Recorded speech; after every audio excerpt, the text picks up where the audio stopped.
श्रीमद् भागवतम स्कंद द्वितीय अध्याय सप्तम विशिष्ट कार्यों के लिए निर्धारित अवतार श्लोक संख्या 25 अनुवाद तात्पर्य दिव्य केसी भक्तिवेदांत स्वामी प्रभुपाद के द्वारा वक्षः स्थल स्पर्श रुग्ण महेंद्र वाह दंतेर्विडंबितक कुब्जुष ऊढहासम सद्यो सुभि सह विनेष्यति दारहर्तु विस्फुर्जितैर्धनुषा उच्चरतोदि सैन्य।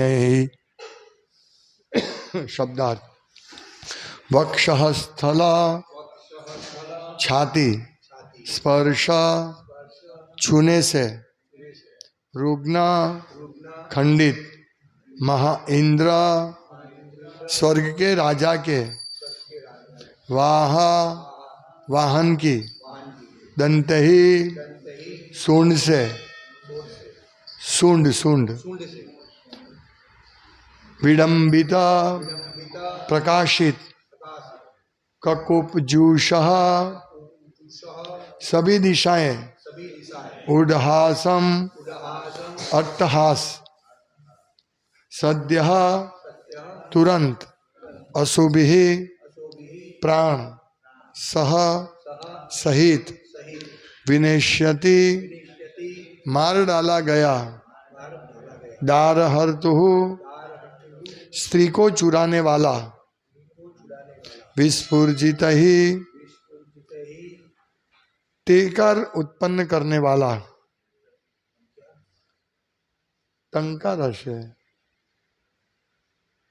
टंकार उत्पन्न करने वाला, धनुषः धनुष के द्वारा, उच्चरतः तेजी से विचरण करते हुए, अधिसैन्य दोनों पक्षों के सैनिकों के बीच। अनुवाद जब रावण युद्ध कर रहा था तो उसकी छाती से टकराकर स्वर्ग के राजा इंद्र के हाथी की सूंड खंड खंड हो गई और ये खंड बिखर कर चारों दिशाओं को चकाचौंध करने लगे। अतः रावण को अपने शौर्य पर गर्व होने लगा और वह अपने को समस्त दिशाओं का विजेता समझकर सैनिकों के बीच इतराने लगा। किंतु भगवान श्री रामचंद्र द्वारा अपने धनुष पर टंकार करने पर उसकी वह प्रसन्नता की हंसी उसकी प्राणवायु के साथ ही सहसा बंद हो गई। तात्पर्य कोई जीव कितना ही प्रभावशाली क्यों न हो, जब उससे भगवान रूठ जाते हैं तो उसे कोई नहीं बचा सकता। इसी प्रकार कोई कितना ही निर्बल क्यों न हो, यदि भगवान उसके रक्षक हैं तो उसको कोई मार नहीं सकता। ओम ज्ञानतिमिरान्धस्य ज्ञानञ्जनशलाकया चक्षुरुन्मीलितं येन तस्मै श्री गुरुवे नमः। श्री चैतन्य बंद करो, श्री चैतन्य मनोभीष्टम स्थापितम। हरे कृष्णा कृष्ण कृष्ण हरे हरे, हरे राम राम राम हरे हरे। हरे कृष्णा। भागवतम में इस श्लोक में भगवान श्री राम की कथा का वर्णन है, किस प्रकार भगवान राम ने असुर रावण का गर्व खंडन कर दिया। लोग समझते हैं कि हम भगवान को हरा देंगे, ये उनकी बड़ी मूर्खता है। भगवान अयोध्या है, अयोध्या यानी जिसको कोई नहीं जीत सकता, अयोध्या जिनके साथ कोई युद्ध नहीं करके विजय नहीं प्राप्त कर सकते, अयोध्या है। राम का धाम का नाम भी अयोध्या है और भगवान राम का नाम भी अयोध्या। कल परसों दीक्षा में गुरु महाराज ने एक भक्त को अयोध्या दास, अयोध्या। कृष्ण को भी अयोध्या कह सकते हैं क्योंकि उसको भी कोई जीत नहीं सकते हैं। तो ये सबसे पहले ये समझना चाहिए कि प्रभुपाद कहते तात्पर्य में, बहुत छोटा तात्पर्य है लेकिन बहुत महत्वपूर्ण शिक्षा प्रभुपाद देते हैं। कहते हैं कोई चाहे कितना भी शक्तिशाली क्यों ना हो, कितना भी क्यों ना हो, जब उससे भगवान रूठ जाते हैं तो उसे कोई नहीं बचा सकता। हमने देखा रावण, यहाँ इस श्लोक में कहा गया है कि रावण इतना अहंकारी हो गया था कि उनके वक्षस्थल स्पर्श रुग्ण महेंद्रवाह इंद्र का वाहन ऐरावत, वो उनके वक्षस्थल से टकराया ऐरावत, तो क्या हुआ? दंतेर विडंबित ककुब्जु, मतलब उनकी जो सूंड थी, दंते सूंड, उस खंडित हो गई। दंतेर तो कैसे? सिर्फ स्पर्श करने से उनकी छाती को स्पर्श, इतना शक्तिशाली था रावण की शक्ति हम क्या समझते हैं? इतना शक्तिशाली ऐरावत जो महेंद्रवाह, महेंद्र महाइंद्र यानी स्वर्ग का राजा इंद्र, इससे इस तीनों लोक में इससे शक्तिशाली और ऐश्वर्यशाली कौन होगा? और वो उसके वाहन भी कितना शक्तिशाली होगा। लेकिन रावण की छाती को टकराने के कारण उसकी सूंड खंडित हो गई। देखिए, ये मतलब हम भगवान, अरे रावण की शक्ति का भी अंदाज नहीं कर सकते, इतना शक्तिशाली था। हम देखते हैं कि उनको इतना शक्तिशाली होने की वजह से उनको क्या हुआ? उड़हासम, वो अट्टहास्य करने लगा, घमंडी हो गया। यहाँ कहते हैं ना, जब रावण युद्ध कर रहा था तो उसकी छाती से टकराकर स्वर्ग के राजा इंद्र के हाथी की सूंड खंड खंड हो गई, और ये खंड खंड बिखर कर चारों दिशाओं को चकाचौंध करने लगा। इतने खंड, मतलब हाथी की सूंड टुकड़ा हो गई, मतलब क्या हो? हाँ, ये भी ऐरावत हाथी।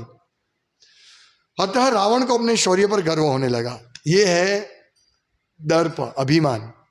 देखो मैं कितना मान, ये स्वर्ग का राजा को मैंने ऐसी तैसी कर दी। और क्या हुआ? वो अपने को समस्त दिशाओं का विजेता समझकर सैनिकों के बीच इतराने लगे, वो घूमने लगे।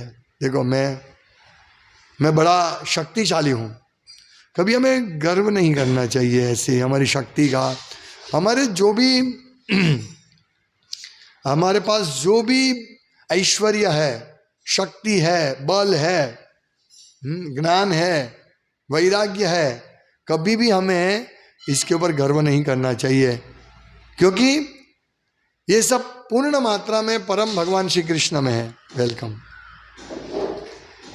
ये परम भगवान श्री कृष्ण के पास, भगवान राम के पास ये पूर्ण मात्रा में है, ये सब ऐश्वर्य सब। ये रावण अपनी शक्ति पे गर्व कर रहा था, लेकिन भगवान तो परम शक्तिशाली है, ऐश्वर्य से समग्र से वीर्य। उसने देखा नहीं कि ये इतने शक्तिशाली है कि पूरा पुल बनाया, ब्रिज बनाया, इतना उसको वो गर्व था। गर्वित व्यक्ति कभी भी ये नहीं सोच सकता है कि सामने वाले में कितना शक्ति है या मेरे से वो शक्तिशाली है। उसको इतना अभिमान, काम, क्रोध, लोभ, मोह, मद, मत्सर्य, मद के पास मत्सर्य, ये सब एक के बाद एक आ जाता है। इसलिए वो ईर्ष्या करता है, और वो ईर्ष्या से इतना अंध हो जाता है कि वो समझ ही नहीं सकता कि दूसरे व्यक्ति के पास, सामने वाले व्यक्ति के पास कितनी शक्ति है, या उससे वो ज्यादा ऊपर है। तो ये मद की वजह से है, हाँ, जो अपने शौर्य पर गर्व होने लगा। तो ये गर्व कहते हैं pride is the pride follow by fall down, मतलब गर्व होने के बाद हमारा पतन होता है। और हम रावण के केस में देख रहे हैं, और कोई भी जहां भी देखेंगे, आदमी पहले गरीब होता है, फिर धीरे धीरे उसके पास पैसा हो जाता है, तो पैसे से उसको अभिमान आ जाता है। या कोई भी ज्ञान, वैराग्य, जो भी इन 6 ऐश्वर्यों में से किसी भी एक ऐश्वर्य थोड़ी मात्रा में होता है, थोड़ा ज्यादा मात्रा में, तो उसको गर्व आ जाता है। तो हमें हमेशा सावधान रहना इस गर्व से। हमें कभी गर्व नहीं आना चाहिए, नहीं तो हमारी भक्ति में प्रगति नहीं होगी। बहुत उदाहरण धीरे धीरे हम दे सकते हैं, छोटे छोटे उदाहरण। हमारे जीवन में ये सब घटना होती रहती है हमारे जीवन में। बुधवार की बात है, भक्त प्रसाद परोसने के बाद बैठने लगे, तो एक लाइन में, जो पीछे की लाइन में बैठना था सब भक्तों को सामने सामने, लेकिन 2-3 भक्त बैठ गए एक लाइन में। जहाँ भक्त उठे तो उसको किसी ने बोला, प्रभु यहाँ उठ जाइए और वहाँ पीछे जाइए ना, तो परोसने में अच्छा रहेगा, साफ सफाई अच्छा हो जाएगा। तो बोला नहीं, मैं इधर ही बैठूंगा। मैं बैठ गया, अभी मैं उठूंगा नहीं। तो ये छोटी बात है, लेकिन ये अभिमान जो है, नहीं मुझे कौन बोलने वाला है, तुम कौन बोलने वाला है। कभी हम कोई भक्त, जैसे दूसरा भी उदाहरण दे सकते हैं, हम किसी भक्त को, तो मैं बोलता हूँ तो वो सुन लेते हैं, हम मेरे अंडर में जितने भक्त हैं वो सुन लेते हैं। लेकिन यदि कोई और भक्त बोले, प्रभु आप ऐसा मत कीजिए, तो तुम कौन हो बोलने वाले मुझे, तो ऐसे दर्प गर्व ये नहीं होना चाहिए। क्योंकि इस गर्व से यहाँ लिखा है कि भगवान अप्रसन्न थे।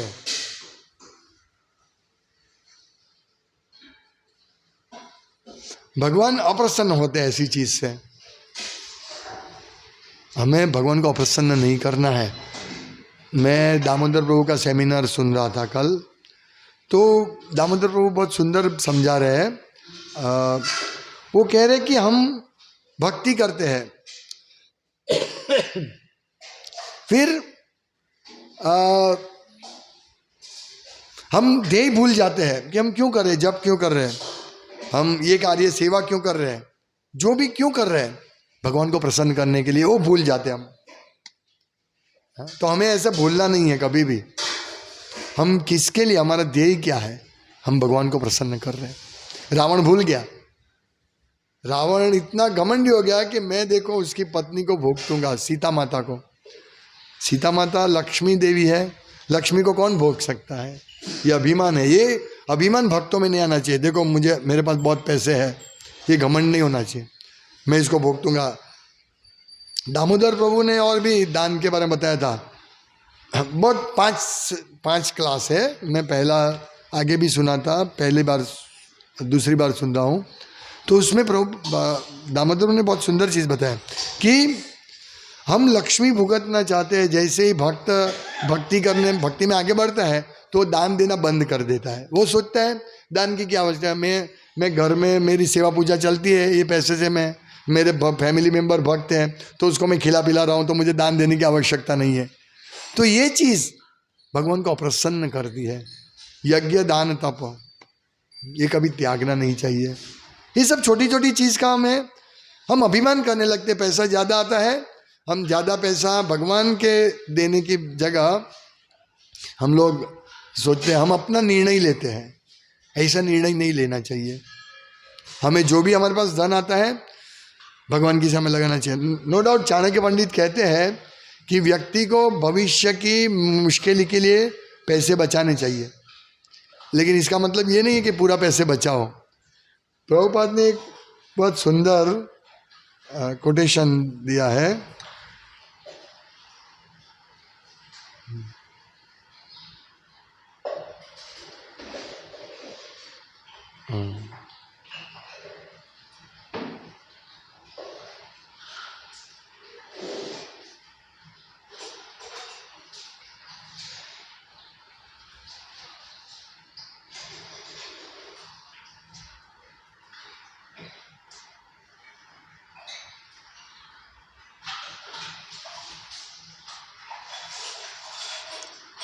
क्या करिए,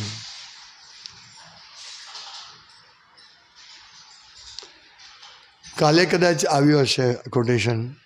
उसमें लिखा था, प्रभुपाद कहते थे कि व्यक्ति जब रिटायर होता है तो अपने लिए थोड़ा पैसा जो कमाया वो सब पैसा फैमिली को दे देगा और थोड़ा पैसे लेकर वृंदावन में चला जाएगा और पैसा बैंक में रख के उसका ब्याज से बहुत सादा ही से जिएगा।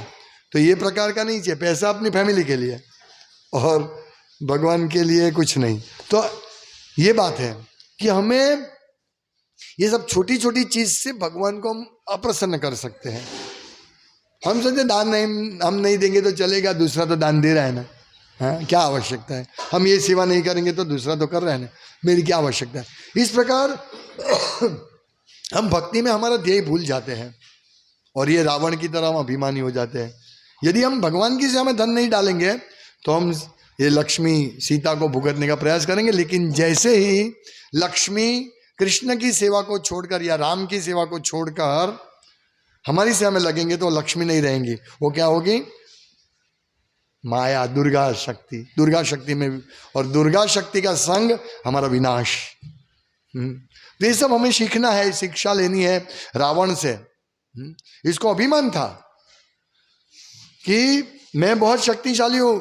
उसने जब शिवजी से वरदान मांगा था तो उसने सभी से सुरक्षा का वरदान ये लिया था कि मैं किसी से नहीं मरूं, अमर जैसा वरदान शिवजी से लिया था। लेकिन उस टाइम उसने ऐसा नहीं बोला था कि मैं मनुष्य से नहीं मरूंगा, मनुष्य मुझे मार सकता है। उसको इतना अभिमान था कि मनुष्य क्या है, उसको तो मैं मसल दूंगा। इसीलिए भगवान राम मनुष्य के रूप में आए और उनको कुचल डाला। क्या हुआ? किंतु भगवान रामचंद्र, श्री रामचंद्र द्वारा अपने धनुष पर टंकार करने पर उसकी वह प्रसन्नता की हंसी उसकी प्राणवायु के साथ सहसा बंद हो गई। हमारी अभिमान वाली हंसी तुरंत बंद हो जाएगी। इसीलिए हमें कभी भी अभिमान नहीं करना चाहिए। हम जो भी सेवा करते हैं नम्र भाव से सेवा करते रहो, करते रहो, करते रहो। और ध्येय क्या है? कृष्ण की प्रसन्नता। ये हमारा ध्येय होना चाहिए। मैं जो भी कर रहा हूँ कृष्ण को प्रसन्न करने के लिए कर रहा हूँ। वहाँ जरा थोड़ा सा भी दर्प आ गया, अभिमान आ गया, हमारी सेवा में बाधा हो जाएगी। इसलिए हमको बार बार चेक करते रहना है, हर बार, कि मेरी प्रगति हो रही है कि नहीं, हो रही कि नहीं, हो रही कि नहीं। और ये प्रगति कैसे मालूम पड़ेगी? कृष्ण के प्रति आकर्षण बढ़ रहा है कि नहीं, सेवा के प्रति आकर्षण बढ़ रहा है कि नहीं, जप करने के प्रति आकर्षण बढ़ रहा है कि नहीं, मंगल आरती उठने में आकर्षण हो रहा है कि नहीं, भक्तों की सेवा करने में आकर्षण बढ़ रहा है कि नहीं। ये सब हमारी भक्ति में प्रगति के लक्षण है। यहां देखिए, रावण सब भक्तों को परेशान करता था, विभीषण को विशेषकर, शुद्ध भक्त था विभीषण, लेकिन उसकी बात नहीं मानी उसने, रावण ने। तो हमारे में उस टाइम रावण एक था, लेकिन अभी रावण, पूरा समाज रावण से भरा हुआ है। और रावण जिस प्रकार सीता का हरण करके है, किस रूप में उसने किया? साधु के वेश में रावण ने अपहरण किया ना। तो इसी प्रकार हमें ध्यान रखना है कि हम भगवान की शक्ति का अपहरण तो नहीं कर रहे ना। ये देखना है हमें। हमारे पास पैसा आता है तो हमें सबसे पहले उसमें भगवान के लिए उसका एक भाग निकाल देना है। यदि हम ऐसा नहीं करेंगे तो हम अभिमान रावण जैसे हमारा हालत हो सकता है। तो ये सब शिक्षा लेनी है। अभी हमें कभी भी नहीं समझना चाहिए कि हम भगवान के जैसे बनेंगे या भगवान से टक्कर ले पाएंगे। हालांकि भक्त ऐसा सोचता नहीं है, लेकिन कोई भी कर्मी ऐसा सोचना नहीं चाहिए। लेकिन भक्त का ऐसा सोचता नहीं है। लेकिन भक्त यदि माया का संग करेगा, इस प्रकार लक्ष्मी को अपने भोग के लिए वापरेगा, तो उसका हालत खराब हो सकता है, वो भगवान को अप्रसन्न कर सकते हैं। इसीलिए भगवान उस ऐसे भक्त का धन हर लेता है। हमें बहुत ये सब भक्ति का पथ पर बहुत सावधानी से आगे बढ़ना चाहिए हमें। हम यदि इसमें थोड़ा भी असावधान रहेंगे तो हमारा भक्ति में प्रगति रुक जाएगा और हम भगवान को प्रसन्न कर पाएंगे। हमारा जीवन कृष्ण प्रसन्न होना चाहिए। वरम देव मोक्षम न मोक्षम वदिम वा न चान्यम वृणेहम वरेशादपिया। मुझे कोई वर न चाहिए, न तो मुझे मुक्ति चाहिए। इदम ते वपुरनाथ गोपाल बाल। ये आपके जो गोपाल बाल की जो लीला है, आप इतनी सुंदर मनोहारी लीला करते हैं, वही मुझे चाहिए। बस मेरे मन में इदम ते वपुरनाथ गोपाल बालम सदा में मनस्य विरास्ताम किमन्यहि। बस मेरे मन में वही चले, ये बहुत आवश्यक है। हमारा जीवन कब अंत हो जाएगा हमें मालूम नहीं है। इसीलिए हमारे मन में भगवान कृष्ण की लीला चलनी चाहिए, हरे कृष्ण महामंत्र चलना चाहिए, हरे कृष्ण कृष्ण कृष्ण हरे हरे, हरे राम राम राम हरे हरे, तो भगवान प्रसन्न होंगे। कितनी सुंदर लीला भगवान करते हैं। हम कभी सोचते हैं, भगवान का ये दामोदर लीला का फोटो है जिसमें भगवान को माँ यशोदा बांधती है, हाँ, बांधने का प्रयास करती है। भगवान बनते हैं कभी। नमस्ते स्तु दामने स्फुरदिति धामने, उस डोरी जो भगवान को बांध रही है उसको नमस्कार। दिव्य है ना वो। नमस्ते स्तु दामने स्फुरदिति धामने, भगवान का जो उदर है दामोदर, वो उदर धाम है जहां सब जीवात्मा विश्राम आश्रय लेते हैं। उस दोनों को नमस्कार। कितनी अद्भुत लीला है कि मां यशोदा सोचती है मेरा बेटा है। कौन भगवान को अपना बेटे की तरह सोचेगा? ओ परम ब्रह्म परम धाम पवित्रम परमम भवान, सब लोग ऐसे ही प्रार्थना करते हैं ना। कौन प्रार्थना करता है कि आज तो मैं इसको बांधूंगा, इसको सजा करूंगा? कृष्ण को, कृष्ण सबको सजा करते हैं, लेकिन कृष्ण को सजा करने वाले भी है माँ यशोदा। रावण को ये कर दिया भगवान ने, तुरंत धनुष्य से, राम भगवान ने धनुष्य का टंकार करके उसका हत्था से छीन लिया, उसको मृत्यु प्राणवायु सहसा बंद हो गया उसका। लेकिन यशोदा मैया वो उससे भयभीत होते हैं। रुदंतम मुहुर्नेत्रम युग्मम मृजंतम, रुदंतम रोने लगे भगवान। ये कैसी लीला है? अखिल ब्रह्मांड के नायक रोते हैं। रुदंतम मुहुर्नेत्रम युग्मम मृजंतम कराम भोज युग्मेन सातंक नेत्रम, वो अपना हाथ ये करने लगे तो उनके आंखों से उसके काजल मिश्रित उनके गाल पर काला काला ये होने लगा। डरते हैं, और वास्तव में भगवान डर गए थे माँ यशोदा से। आचार्य कहते हैं वो डर सच्चा डर था। ये भगवान की लीला है। लेकिन भगवान कांप रहे थे। और कौन है जो भगवान को चुंबन कर सकते हैं? वो है ना मुहुश्चुंबितम बिंब रक्ताधरम में भगवान के लाल होठ उनको चुंबन कर रहे हैं यशोदा मैया। ये है भगवान और भक्त का संबंध। तो हमें भगवान से ऐसे संबंध रखना है या रावण जैसा संबंध रखना है, ये हमें सोचना है।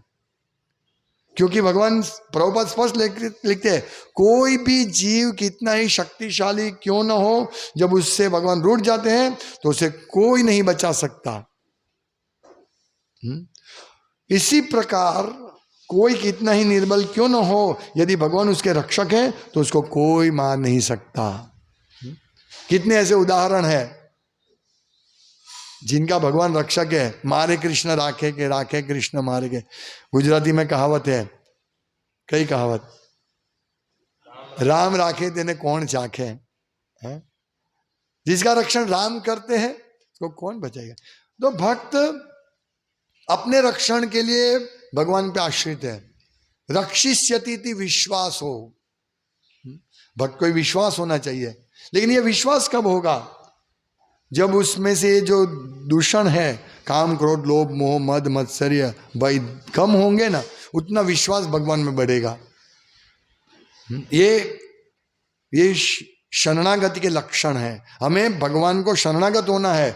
और भगवान के शरणागति में एक लक्षण ये है कि भगवान हमारा रक्षण करेगा, ऐसा विश्वास बढ़ना चाहिए। तो जितना ऐसा विश्वास बढ़ेगा, हमारी शरणागति बढ़ेगी। हमें शरणागत होना है भगवान को, और भगवान को शरणागत होने के लिए गुरु को शरणागत होना चाहिए।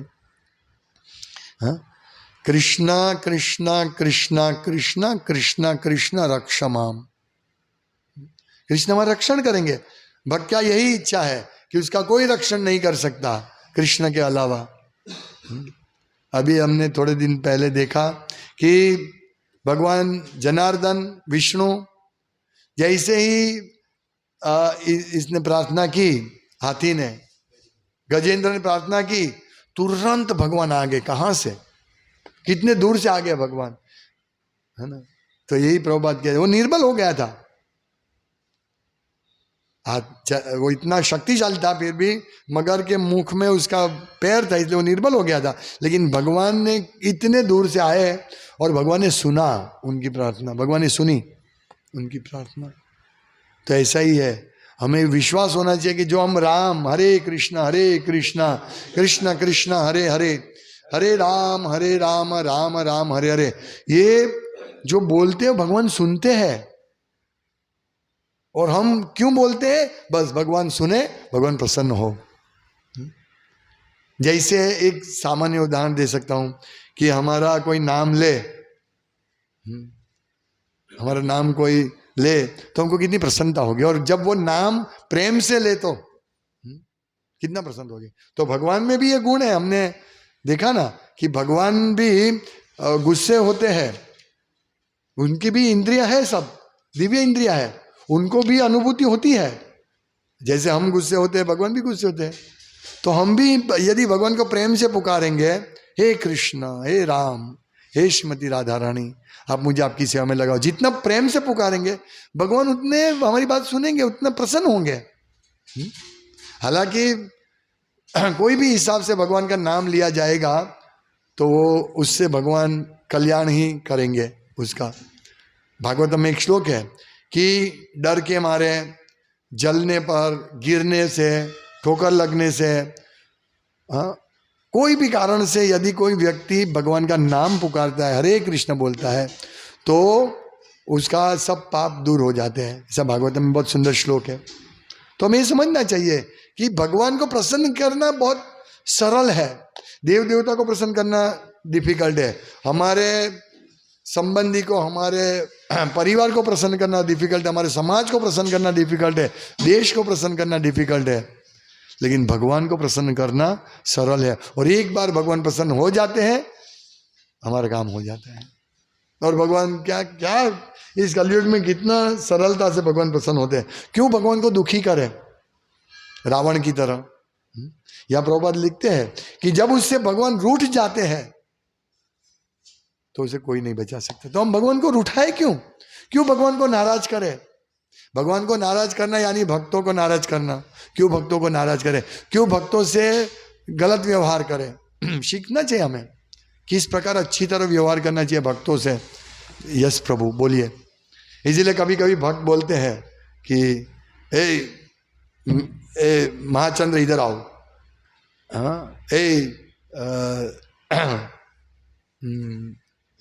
विजय दामोदर इधर आओ। नहीं, विजय दामोदर प्रभु इधर आओ, महाचंद्र प्रभु इधर आओ, ये हमारा व्यवहार होना चाहिए। हे भरत चरण इधर आ, नहीं, भरत चरण प्रभु इधर आओ।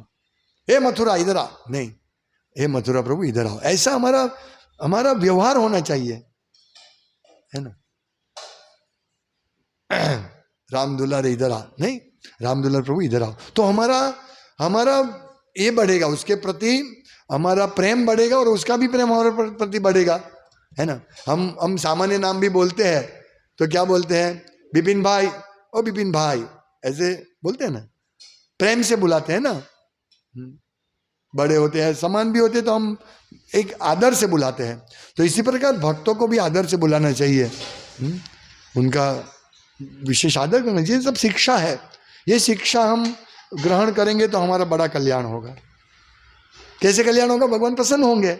ऐसी छोटी छोटी शिक्षा है, जैसे एक एक रुपया इकट्ठा करेंगे तो एक दिन बहुत बड़ा धन हमको मिल सकता है। इसी प्रकार छोटी छोटी बातों से हम भगवान को प्रसन्न करेंगे तो एक दिन भगवान बहुत प्रसन्न हो जाएंगे। कल प्रभुपाद बता रहे हैं ना कि भगवान कोई ऐसा चाहते हैं कि भगवान बांसुरी बजाते बजाते उसके सामने प्रकट हो जाए। प्रभुपाद कहते हैं भगवान तुम्हारे बाप का नौकर थोड़ी ऐसे आ जाएंगे।